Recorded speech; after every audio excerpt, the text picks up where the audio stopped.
How to do a self-assessment for study in Japan Program Qualification, a step-by-step guide by Jellyfish Education Philippines.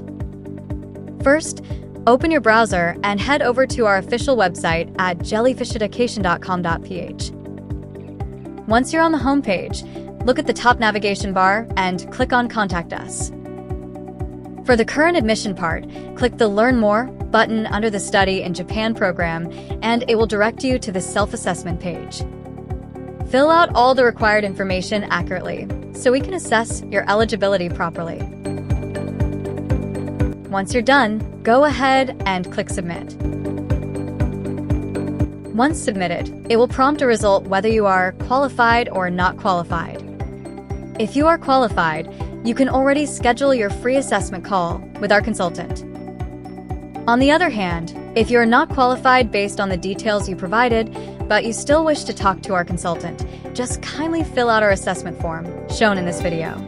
You may click the link in the caption or scan the QR code here. It's easy, right? By doing this, you won't need to initially have a call with our program consultants. If you are interested to apply and check your qualification, visit our website today.